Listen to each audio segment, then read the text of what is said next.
Shalom Bapak Ibu yang dikasihi oleh Tuhan. Kita jumpa lagi dalam kasih Tuhan dalam acara Today Sermon. Hari ini saya akan menyampaikan firman Tuhan, berjaga-jagalah. Mari kita membaca firman Tuhan yang terdapat dalam Matius 24 ayat 37 sampai 42. Sebab sebagaimana halnya pada zaman Nuh, demikian pula halnya kelak pada kedatangan Anak Manusia. Sebab sebagaimana mereka pada zaman sebelum air bah itu makan dan minum, kawin dan mengawinkan, sampai kepada hari Nuh masuk ke dalam bahtera, dan mereka tidak tahu akan suatu sebelum air bah itu datang dan melenyapkan mereka semua. Demikian pula halnya kelak pada kedatangan Anak Manusia. Pada waktu itu kalau ada dua orang di ladang, yang seorang akan dibawa dan yang lain akan ditinggalkan. Kalau ada dua orang perempuan sedang memutar batu kilangan, yang seorang akan dibawa dan yang lain akan ditinggalkan. Karena itu berjaga-jagalah, sebab kamu tidak tahu pada hari mana Tuhanmu datang. Demikian juga hal yang sama dalam Lukas 17 ayat 28. Demikian bunyi firman Tuhan. Demikian juga seperti yang terjadi zaman Lot, mereka makan dan minum, mereka membeli dan menjual, mereka menanam dan membangun. Karena itu saudara-saudara, kita harus berjaga-jaga. Kita harus berjaga-jaga karena kedatangan Yesus dalam firman Tuhan ini sama dengan keadaan manusia pada zaman Nuh. Apa persamaannya? Ada tiga hal yang akan saya sampaikan. Yang pertama, yang sama dengan zaman Nuh, yaitu sebelum air bah tiba, mereka makan, minum, kawin dan mengawinkan, membeli dan menjual, menanam dan membangun. Saudara-saudara, sepintasnya pernyataan ini tidak ada yang salah, tidak ada masalah dengan pernyataan Tuhan Yesus ini. Kan tidak salah kalau kita makan minum, tidak salah kita kawin, tidak salah kita menjual dan membeli, tidak salah kita membangun. Tetapi disitulah persoalannya. Hal ini menggambarkan bahwa manusia pada zaman sekarang hanya melihat kehidupan sebagai urusan yang berkaitan dengan dunia sekarang ini. Sekali lagi saya mau sampaikan bahwa ini mengartikan bahwa manusia, bahkan juga ada banyak orang Kristen, hanya melihat kehidupan sebagai urusan yang berkaitan dengan dunia sekarang ini. Mereka tidak melihat kehidupan sebagai urusan yang berkaitan dengan hidup kekal. Mereka tidak melihat lagi kehidupan sebagai urusan yang berkaitan dengan surga, dengan kekekalan, dengan kehidupan sesudah kematian. Manusia pada zaman ini hanya melihat kehidupan sebagai urusan yang berkaitan dengan dunia. Oleh sebab itu yang menjadi orientasi banyak orang, bahkan juga ada orang-orang yang sudah masuk gereja, yang menjadi orientasi mereka hanyalah hal-hal dunia. Ya, hal-hal dunia itu sama dengan apa yang Yesus katakan, hanya soal makan minum lah, hanya soal uang, hanya soal karir, hanya soal masalah seks, kawin mawin. Hanya itu menjadi yang saya lihat sekarang, yang menjadi orientasi banyak orang. Mereka tidak melihat lagi kehidupan sebagai sesuatu yang berhubungan dengan kehidupan kekal. Sehingga saudara-saudara yang dikasih Tuhan, banyak orang hanya mencari kebahagiaan dan kenikmatan hidup kepada sesuatu yang bersifat sementara. Tak peduli dengan hal-hal rohani. Ya, kalau toh masuk gereja itu hanya seadanya saja. Tidak ada tujuan untuk benar-benar menyenangkan Tuhan. Tidak ada tujuan untuk benar-benar memang mencari surga. Bertujuankan surga. Yaitu mereka hanya bertujuan kepada hidup yang sementara. Tidak peduli dengan hari penghakiman dan kehidupan yang akan datang, saudara-saudara. Pokoknya kesimpulannya adalah manusia pada zaman ini telah menjadikan dunia sebagai tujuan akhir hidupnya dan tidak lagi mementingkan hidup yang kekal. Oleh sebab itu mereka tidak ada, orang-orang pada zaman ini tidak ada kerinduan untuk mengisi jiwanya dengan hal-hal rohani. Tidak ada kerinduan untuk membaca Alkitab. Tidak ada kerinduan untuk melayani Tuhan.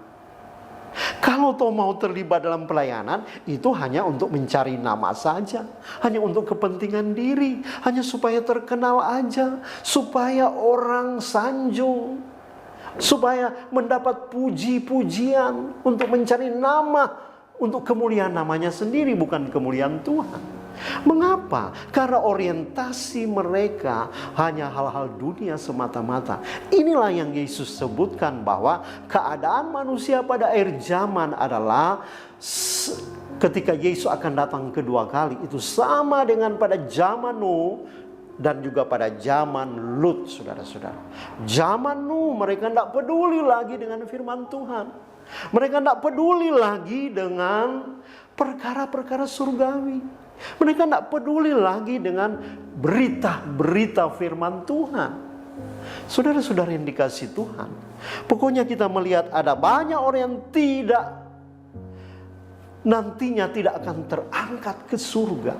Ketika Yesus datang kedua kali, mereka akan tertinggal di bumi dan mengalami penganiayaan yang besar.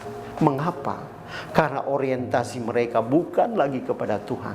Jika engkau orang Kristen, orang percaya, tetapi jika engkau hanya memandang kehidupan hanya sebagai sesuatu yang berkaitan dengan dunia ini, dunia sekarang ini, saudara tidak akan memiliki surga. Saudara tidak akan terangkat. Oleh sebab itu, lihatlah kehidupan sebagai urusan yang berkaitan dengan hidup kekal. Kalau saudara melihat bahwa kehidupan ini adalah urusan yang berhubungan dengan hidup kekal, saudara akan melayani Tuhan. Saudara akan beribadah sungguh-sungguh kepada Tuhan. Saudara tidak akan merasa rugi berkorban buat Tuhan. Saudara tidak akan merasa rugi beribadah kepada Tuhan, karena saudara menginvestasikan hidup saudara kepada hal-hal yang bernilai keabadian. Ini hal yang pertama, di mana manusia pada zaman ini sama dengan manusia pada zaman Nuh, di mana orientasi mereka hanya kepada kebutuhan-kebutuhan yang bernilai sementara, saudara-saudara. Hal yang kedua yang saya mau sampaikan kepada kita semua, itu pada zaman Nuh dikatakan ada yang dibawa dan ada yang ditinggal. Ayat 39-40 jika saudara baca. Ini peringatan keras bagi yang ditinggal. Siapakah mereka?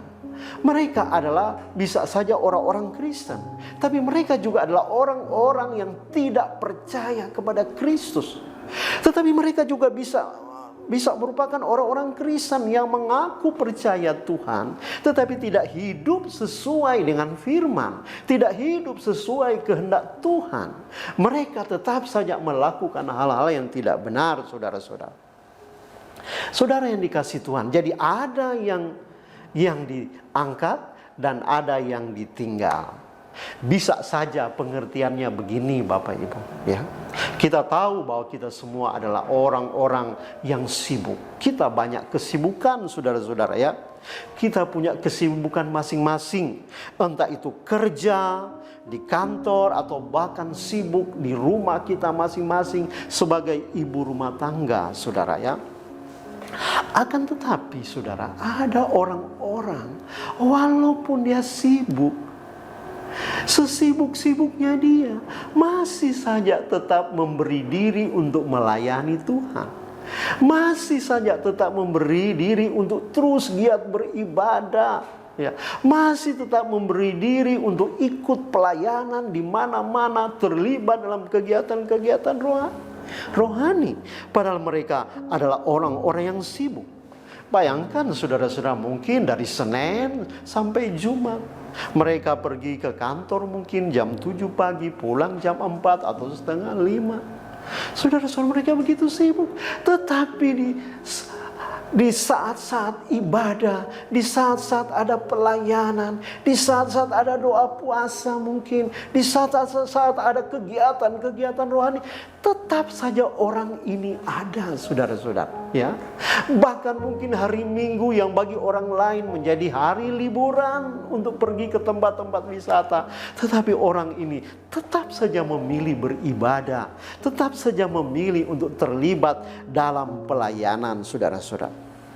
Dan yang dikasih Tuhan. Tapi yang menjadi pertanyaan, apakah semua orang memilih jalan demikian? Yaitu militan dalam bekerja, tetapi juga militan dalam melayani Tuhan dan berkarya bagi Tuhan. Kelihatannya Tuhan, saudara-saudara, tidak banyak orang yang memilih jalan demikian. Nah, inilah yang dimaksud nanti, bahwa yang satu akan diangkat dan yang lain akan ditinggalkan, saudara-saudara, ya. Sebab yang satu walaupun sibuk tetapi tetap berkarya bagi Tuhan, tetap melayani Tuhan, tetap memberi diri untuk hormat dan kemuliaan nama Tuhan. Dan hal yang ketiga, yang terakhir yang saya mau sampaikan Bapak Ibu, apa yang sama dengan keadaan manusia sekarang dengan zaman Nuh, yaitu mereka tetap saja menjalankan kegiatan sehari-hari. Bahkan mereka mungkin sebagai orang Kristen masih saja ke gereja setiap hari Minggu. Tetapi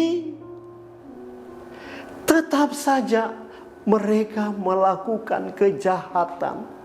Tetap saja mereka melakukan dosa-dosa mereka tanpa sedikit pun bereaksi ketika mendengarkan peringatan Tuhan. Pada zaman Nuh begitu lama memperingatkan orang-orang pada zaman itu, bahkan ada air bah, ada firman Tuhan yang disampaikan Nuh. Tapi orang-orang pada zaman itu tidak peduli. Mereka tidak bereaksi sedikit pun. Mereka tetap melakukan kejahatan. Mereka tetap melakukan saja dosa-dosa mereka. Saudara-saudara, ciri yang sama juga nyata pada zaman ini.